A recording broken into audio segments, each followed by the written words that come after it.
Perjalanan karir Kilala Tilaar hingga menjadi CEO Martha Tilaar Group tidak semudah membalikan telapak tangan. Kilala digembleng oleh sang ibunda, Martha Tilaar yang juga pendiri grup mulai dari urusan penguasaan produk, jualan produk, hingga research and development. Berikut penuturan Kilala kepada jurnalis Kontan, Sabrina Ramadanti dalam program Eksekutif Insight di kanal YouTube Kontan TV. Jadi dari kecil saya nongkrongnya di salon, nongkrongnya di pabrik. Jadi kita udah bener-bener ngerti gitu bahwa ini adalah bisnis kecantikan tuh seperti ini gitu. Nah, mulai dari situ kan ya waktu kecil kita nggak sadar lah ya. Tapi mulai didikan dari kecil, lama-lama kok mencintai gitu. Jadi passion itu mulai tumbuh gitu. Nah kalau kita mau ngelihat ya banyak lah karirnya tuh. Misalnya kita cerita ya, coba yang dari awal nih.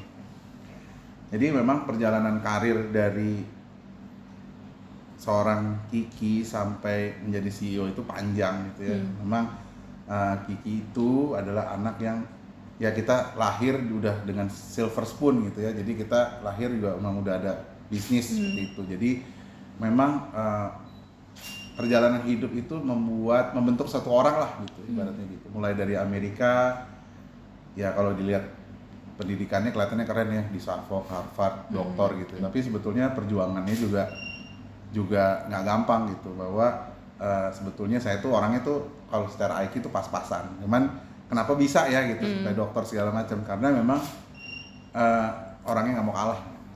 Ya, harus bisa gitu kan, karena Ibu Martha memang mendidik kita untuk selalu bisa melakukan apa yang kita mau gitu. Kita ke Amerika tahun 99, terus kemudian kita dijanjiinnya masuk gitu satu universitas yang bagus, ternyata ada salah administrasi gitu. Ternyata saya nggak masuk. Jadi saya harus pulang. Ya kan malu dong gitu ya. Kalau misalnya kita pulang udah ke Amerika, udah perpisahan sama teman-teman, terus kita balik lagi ke Indonesia sekolah di sini kan jadi kayak malu ya. Akhirnya gue cari usaha gimana masuk ke satu college, dan di situ gue berjanji, gue bilang udah deh gue akan benar-benar serius nih belajar gitu ya. Dan akhirnya bisa masuk, terus kita lihat tuh di situ bisa dapat beasiswa, full beasiswa. Akhirnya dari yang ditolak ya. Jadi kalau hidup gue tuh kayak banyak ditolak, terus gue usaha, terus baru berhasil. Banyak ditolak, usaha, baru berhasil gitu. Jadi kayak misalnya ini lulus dengan banyak award segala macam, dan akhirnya bisa masuk Harvard. Nah perjalanan karir gue mulai tahun 2025 gitu, gue pulang nggak langsung di kursi yang empuk nih ya.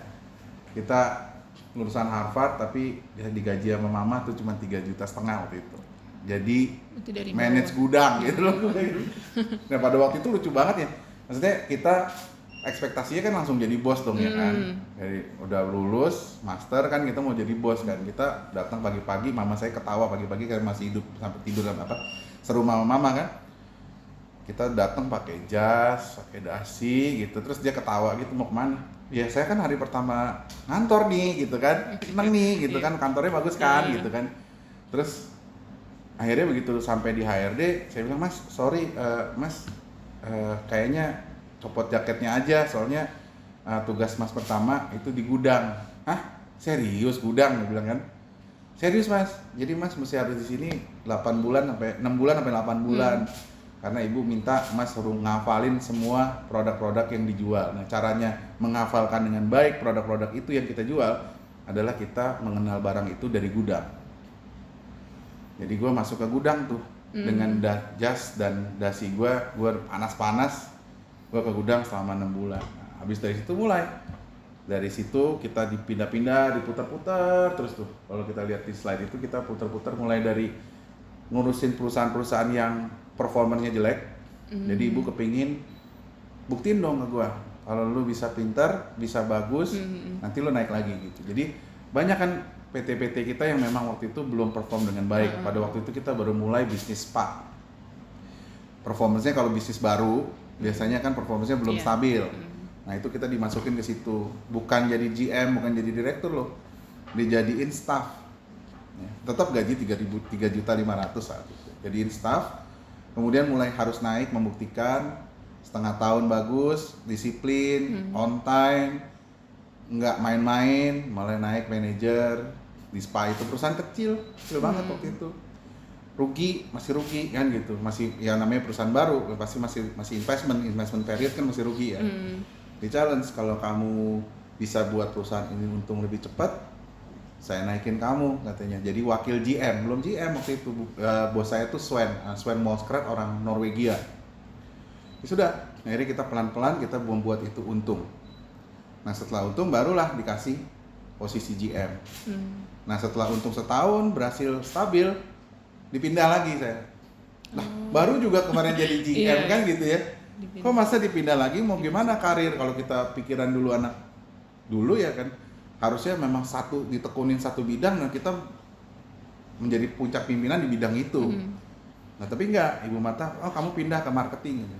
Coba kamu sekarang mulai jualan produk. Nah kita mulai jualan produk, apa ya kita harus buat apa ya prestasi, karena Ibu Marta tuh ukuran prestasi. Jadi kalau nggak berprestasi udah pasti lu mau anak profesional itu sama. Jadi ukurannya di otak dia adalah kalau lu berprestasi gue naikin, kalau enggak ya udah. Gitu kan. Saya ngelihat, oh ada pameran, ternyata banyak ya pameran kosmetik ingredients di dunia. Ya udah deh gitu kan, saya bilang, gue mau jalan-jalan. Jadi belajar sambil jalan-jalan kan seneng nih. Oke, saya bilang sama tim saya, kamu boleh cari semua pameran kosmetik ingredients di dunia. Kita pergiin satu-satu. Oh bener Pak, ya. Dia yang ngajarin saya jadi seneng juga karena ada jalan-jalannya. Gue juga seneng karena ada jalan-jalannya. Gue bisa belajar. Kita kerjasama juga dengan banyak orang, termasuk yang dengan Clarion menjual bahan baku kosmetik ke 200 negara. Karena kita punya 39 paten. Nah paten itu kan nggak bisa dipakai buat Martha Tilaar Group. Nah kita kerjasamakan dengan Clarion. Nah Clarion ini bisa menjual produk ini ke perusahaan-perusahaan kosmetik di 200 negara. Nah itu sampai situ. Terus Ibu Martha bilang, gue udah tua nih. Dia bilang gitu kan. Iya mah, gue seneng nih, udah naik pangkat nih gue kan gitu ya kan. Seneng nih gue. Gini deh, karena kamu punya kakak dan kamu punya ipar gitu kan. Dari bertiga ini kita mau tes. Yang mana dari tiga ini, ya kan, itu bisa mimpin. Aduh, dipindahin lagi nih gua kan gitu kan.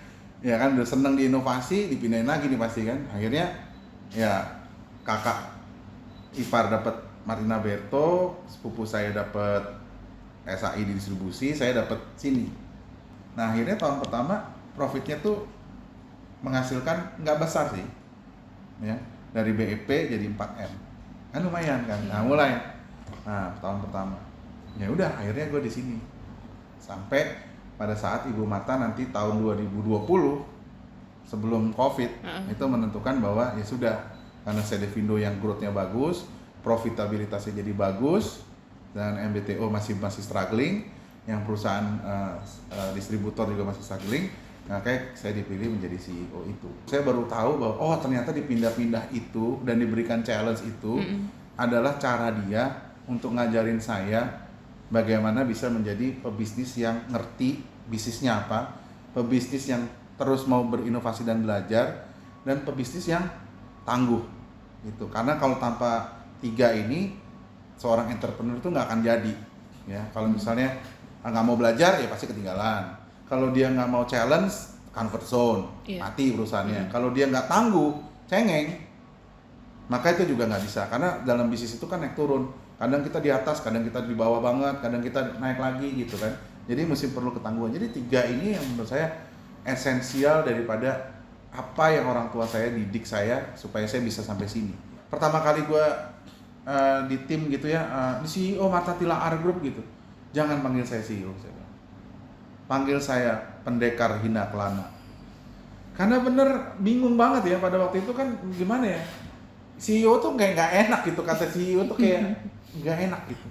Jadi mereka menjuluki saya dengan si pendekar hina kelana, dengan poster segede-gede gaban dibuatlah sama Pak Yudi. Saya pakai pakaian Yoko ya Pak Yudi ya, pendekar apa Garuda begitu, ada gila. Ya makanya saya nggak pantas. Saya bilang kita lagi kerja, saya nggak terima interview, saya nggak terima awards, apapun awards itu saya nggak akan terima karena we are in the in the very critical era gitu. Nah akhirnya kita fokus sama kerja, bisa kok gitu.